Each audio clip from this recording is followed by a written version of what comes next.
বাংলার রাজনৈতিক ইতিহাসে এমন রাত খুব কম এসেছে। ভোটের ফল প্রকাশ হওয়ার সঙ্গে সঙ্গে গোটা রাজ্যে যেন একটা অদ্ভুত নীরবতা নেমে আসে। টিভির পর্দায় একটার পর একটা গ্রাফ বদলাচ্ছে, লাল, সবুজ, গেরুয়া সব রঙের হিসাব পাল্টে যাচ্ছে প্রতি মিনিটে। আর সেই সময়েই সবচেয়ে বেশি উচ্চারিত হতে থাকে একটা নাম, অভিষেক ব্যানার্জি। সোশ্যাল মিডিয়ায় ট্রেন্ড শুরু হয়, এবার কি জেল, তদন্ত কি এবার সত্যিই শুরু হবে? ক্ষমতা চলে গেলে কি সব বদলে যাবে? কলকাতার রাস্তায় তখন উৎসব আর আতঙ্ক দুটোই চলছে একসঙ্গে। কেউ মিষ্টি বিলোচ্ছে, কেউ অফিসের কাজ নামিয়ে ফোনে কথা বলছে নিচু গলায়, কেউ আবার পুরনো ভিডিও ডিলিট করতে ব্যস্ত। নবান্নের ভেতরে তখন অন্য ছবি। দীর্ঘদিন ক্ষমতায় থাকা নেতাদের মুখে প্রথমবার অনিশ্চয়তা। কেউ ফোন ধরছে না, কেউ সাংবাদিকদের এড়িয়ে যাচ্ছে, আর করিডোরে করিডোরে একটা কথাই ঘুরছে, দিল্লি এবার থামবে না। অভিষেক তখন নিজের ঘরে বসে, সামনে টিভি চলছে কিন্তু চোখ অন্য কোথাও। বারবার ফোন আসছে,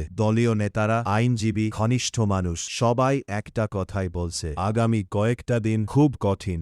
ঠিক তখন একটি জাতীয় সংবাদ মাধ্যম ব্রেকিং নিউজ চালায়, কেন্দ্রীয় তদন্তকারী সংস্থা পুরনো ফাইল আবার খুলতে পারে। সঙ্গে সঙ্গে সোশ্যাল মিডিয়ায় বিস্ফোরণ। কেউ লিখছে এবার পালানের রাস্তা নেই, আবার কেউ বলছে এটা প্রতিশোধের রাজনীতি। বাংলার চায়ের দোকান থেকে ইউটিউব লাইভ, সব জায়গায় একটাই আলোচনা, অভিষেক ব্যানার্জি কি সত্যিই জেলে যাবেন? রাত বাড়তে থাকে, কিন্তু সেই রাত আর সাধারণ রাত থাকে না, কারণ মানুষ বুঝতে শুরু করেছে ভোটের ফল শুধু সরকার বদলায় না, ভাগ্য বদলে দেয়। আর সেই রাতেই বাংলার রাজনীতিতে শুরু হয় এক নতুন অধ্যায়।